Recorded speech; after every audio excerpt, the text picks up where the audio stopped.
আসসালামু আলাইকুম। চলে আসলাম একটি নতুন রেসিপি নিয়ে, স্পেশাল গরুর মাংস ভুনা। প্রথমে একটু গরম সরিষার তেলের সাথে একটু সয়াবিন তেল দিয়ে কুচি করা পেঁয়াজ দিয়ে দিলাম। তারপর পেঁয়াজগুলোকে আস্তে নেড়ে একটু ভাজা ভাজা করে নিলাম। তারপর সামান্য আদা আদা বাটা, রসুন বাটা দিয়ে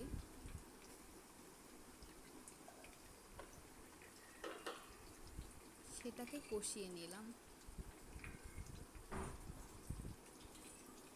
তারপর পরিমাণ মতো লবণ দিলাম।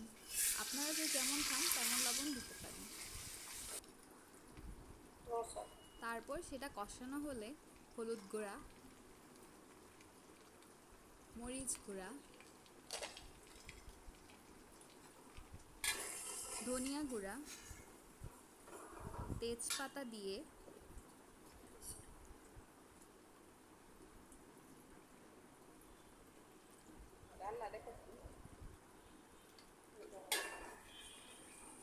আমি একটু নাড়ানোর পরপর দিচ্ছি, আপনারা চাইলে একসাথে দিয়ে একেবারেও নাড়িয়ে নিতে পারেন।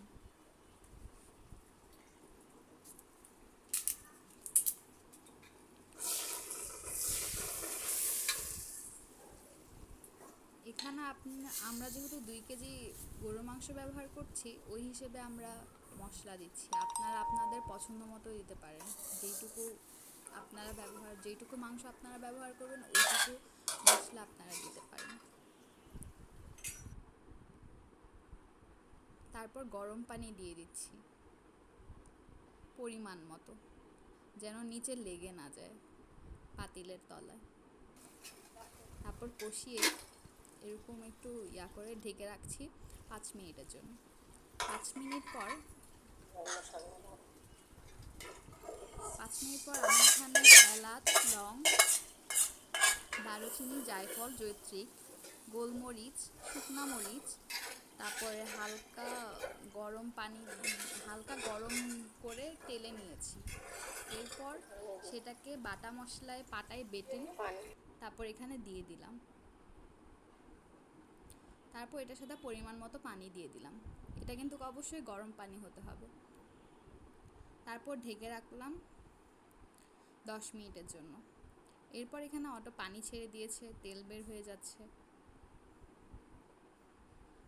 তারপর মাংসগুলো দিয়ে দিলাম।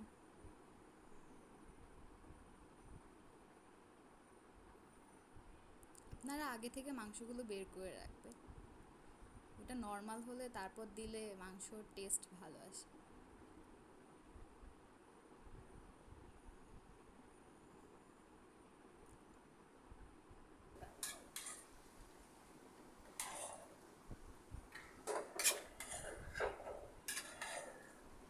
এখানে আমি 2 কেজি মাংস ব্যবহার করছি, আপনারা দেখতেই পাচ্ছেন।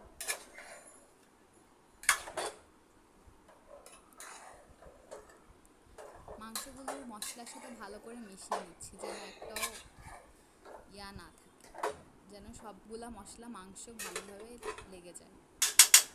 তারপর ঢেকে রাখছি 20 মিনিটের জন্য। 20 মিনিট পর এটা থেকে পানি ছেড়ে দিয়েছে, তো এটাকে আবার ভালো করে নেড়ে দিচ্ছি।